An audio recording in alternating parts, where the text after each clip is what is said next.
I was getting ready to leave for a crazy party at my friend's house when Mom barged into my room and declared, "Mia, we're moving tomorrow." I was devastated. Because of her job as a supermodel, we moved and traveled a lot. But she'd promised we'd stay here till I finished high school. I tried to argue, but she had an even bigger bomb ready. "Say your goodbyes to everyone tonight. We're heading for my hometown tomorrow morning." When I heard that, I nearly passed out. Her dull, boring hometown? It was one thing to travel from New York to Paris or Switzerland, like we had in the last 15 years. But her hometown? That was taking things too far. Hi, I'm Mia, and I have the perfect life. A famous supermodel mom, endless traveling, crazy shopping sprees, and 400 pairs of shoes. But then one day, my mom decided to move back to her hometown. The day we moved back, it was as if the entire town had come to see my mom. Not that 100 people is a big crowd, but boy, was it awkward. Everybody was awestruck at seeing Mom. And me too, because apparently no one knew Mom had a kid. A few hours later, as I was checking out the town,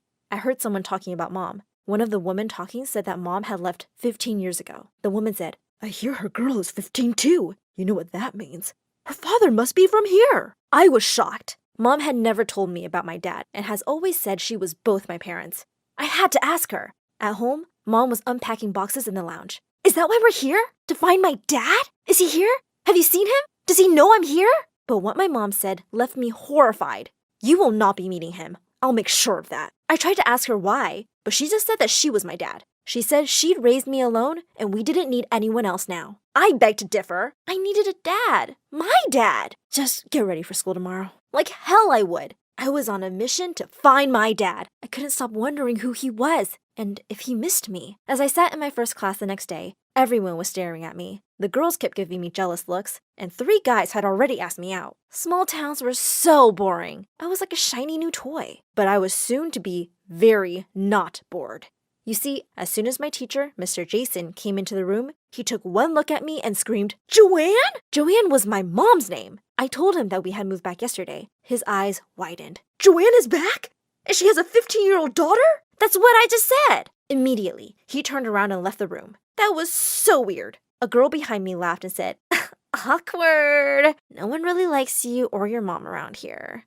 I was furious. I didn't even know this girl. But before I could reply, someone else cut in. "Cut it out. You're just jealous because she and her mom are so pretty." I blushed and looked at the boy who said that. He was a cute, brown-haired boy.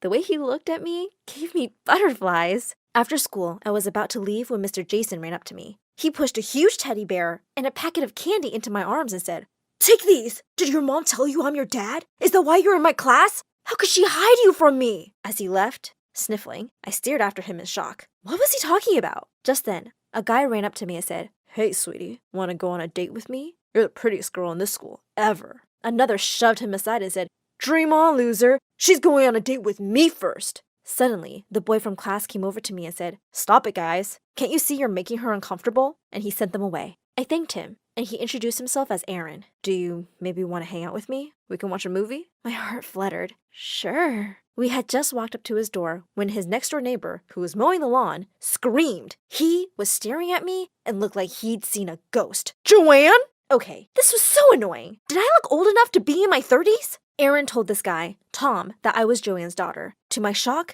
he ran over to hug me. I felt so embarrassed when he looked at me with tears in his eyes and said, "I never knew. How could she hide this from me? It's so cruel." I gasped. What was he trying to say? Were you Mom's best friend? Could you help me find my dad? Your dad? If you're 15, I'm sure I'm your dad. She didn't even tell you? I want to talk to her. Where is she? Before I could say anything, though, Tom ran back to his house, leaving the 2 of us alone. Then Aaron said, "Wow, that was weird. They must have been real good friends." Yeah, looks like it. Yeah. Do you maybe want to get some ice cream now? I was barely listening. Both Mr. Jason and Tom had acted so weird and emotional seeing me. They both thought I was their daughter. At home, I wasn't surprised to see Mom had visitors. I could hear yelling and ran inside to see Tom and Mr. Jason fighting. My mom was trying to break them apart, but they weren't listening to her. I grabbed a plate and smashed it. The sound made them all freeze. What in the world is going on? Immediately, both the men dashed towards me. And, I kid you not, both were crying. Tom yelled, "My daughter!" Mr. Jason jumped in. "What do you mean your daughter? She's my daughter!" I looked in shock at both the men and then at Mom. "You want to tell me what's going on, Mom?"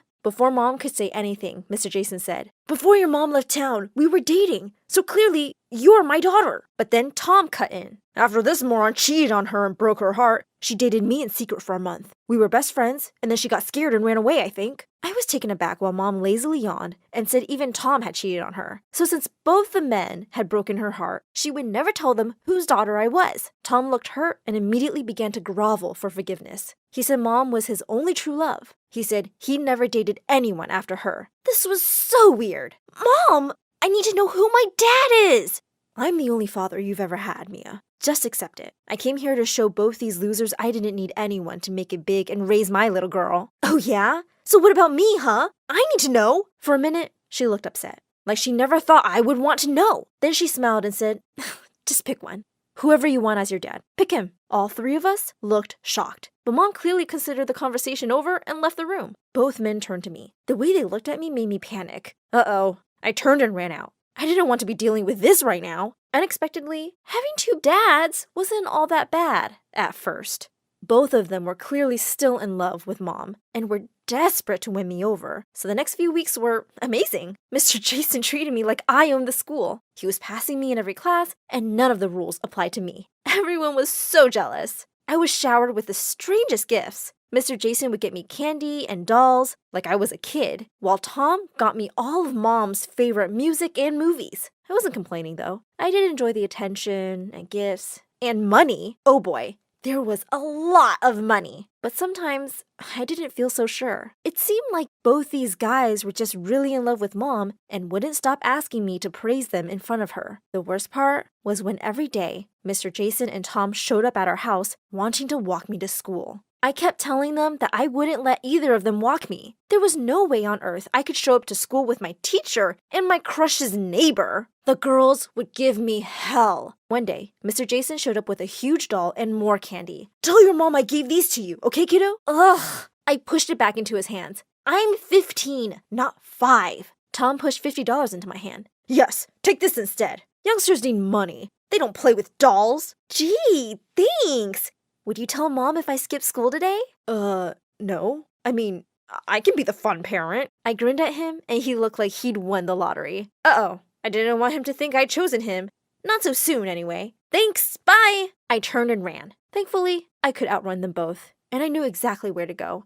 Just outside the arcade, though, I ran headfirst into someone. Ow! The man saw the money in my hand and looked at me suspiciously. Who are you running from, kid? Did you steal that? Excuse me? What did he think I was, a beggar? I told him to butt out of my business and tried to walk past him. But then I felt a hard tug on my back. He was holding me back. Shouldn't you be in school? What are you, my dad? He said this part of town was dangerous and I shouldn't be here alone. Listen, mister, I'm not here to commit a crime. I'm just going to play some arcade games, so excuse me. He looked around and then sighed. Fine. I'll come and watch over you. I was stunned.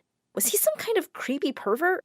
He seemed normal enough, but why did he seem so concerned? It made me feel weird. Are you like Father Teresa of this neighborhood or something? No, kiddo. You remind me of someone. The next few hours were great. The guy, Steve, played games with me and even got me ice cream. Best of all, he said he'd paid for it all. I had a great time and got $50. Then he said he'd walk me home. That made me panic. There's no way. If Mom saw me skipping school with a stranger, she'd flip. He looked at me thoughtfully and said he wouldn't tell her if I promised never to skip again. Okay, I won't tell your mom if you can solve this riddle. How can you make the number 1 disappear? Ha! I knew this one. Add the letter G and it's gone. That was quick. You're a smart one, aren't you? Yeah. Mom was always making me guess stupid riddles. Now, goodbye, Dad. When I got home, Mom came running and yelled, Just where were you, young lady? She and Mr. Jason were on the stairs. Jason had snitched. I was dead meat. Do you know how worried I was? I had to tell your mom you skipped the whole day of school. Somehow when he said that, I got really angry. I knew he was really just trying to get close to Mom. Listen, you're not my dad, okay? You're just trying to score points with her by ratting me out. Oh no, my child, that's not. But I wasn't going to listen. I went to my room and slammed the door while Mom yelled, You're grounded forever, Missy! So annoying. Just then, there was a knock on the window. I gasped. This was the 2nd floor. I went to check and found Aaron downstairs. He was jumping up and down as he said, There's a party tonight. Tom said you might be grounded, so I should ask you like this. I was psyched. Tom was the chillest. I climbed down from the window using the tree right next to it. Wow, you look amazing. I couldn't help but laugh. But then I found myself telling Aaron the thought that had been in my mind all these weeks. Tom is great, And Mr. Jason is really in love with Mom, but I don't think I want either of them to be my dad. I don't feel it. Suddenly, Aaron pulled me in for a hug and kissed me. Don't let anyone manipulate you. You'll know if it's your dad. You'll always know. My heart melted. Aaron really was the sweetest. I was glad he asked me to the party. Aaron and I had a great time. The girl from the first day looked like she was going to cry an ocean when she saw me walk in with Aaron. I grinned at her. Aaron hadn't even noticed her. We hadn't been dancing for long when the door flew open and Mom barged in. Oh no. Mia? Where are you, Mia? I tried to duck under the table, but Tom spotted me and ruined everything. She's there. I see her, darling. He really did me dirty. As Mom dragged me out of the room, I saw the girls laughing at me. Outside, I pulled away from Mom. Stop it, Mom! She yelled at me. Right on the road. No, you cut it out. I've never seen a more troublesome, annoying girl! Before I could reply, someone cut in and said, Really? Because I might have, Joanne. It was Steve. But when Mom turned to look at him, it was like she'd seen a ghost. The color drained from her face. Steve? The one and only. I knew that kid was familiar. Fancy her being yours. I was thrilled to see him and ran up to him. I said, You know my mom? He seemed so happy to see her. But Mom's reaction seemed odd. She grabbed my arm and pulled me away, saying, Enough. Let's go home. Both Steve and I were shocked. He tried to talk to her, but all she said was, Stay away from me, Steve. And stay away from my daughter. Not until you tell me why you did it. Why did you just run away? And why are you back now, huh? She yelled back that there was nothing between them. Then Steve said, Nothing? That's a lie and you know it. You didn't even come to meet me. Come on, Mia. We're leaving for Paris tomorrow. I yelled, What? No, I'm not going anywhere. Steve jumped in front of Mom and said, You're not going anywhere till you tell me why you just disappeared. I was in a terrible accident and was unconscious for 2 days. And when I woke up, I couldn't find you anywhere. You'd even changed your number. Mom shouted back, Don't lie. You stood me up, just like the other two. I was going to propose that night. Mom started shaking, and that's when Steve took out a chain he was wearing. On it was a ring. You... what? Of course. We were in love, and you said you had some great news for me. What was it? Mom could barely speak. The news, it was... She looked at me, and then at him, and for a moment, I thought she was joking. Steve was my dad! Mom said, I didn't know you'd still be here. I thought I hated you, but I still wanted Mia to see her father's town before I took her to Paris forever. To think I would have just left without ever knowing the truth. Steve hugged Mom and wiped away her tears. Then he turned to me. Come here, kiddo. Give your old man a hug. It's long overdue. As I ran to hug him, I realized in my heart I'd always known it was him. From the first time I'd met him. Like Aaron had said, I'd just known. Suddenly, Tom joined our hug saying, I'm still your best friend. Hug me too, guys.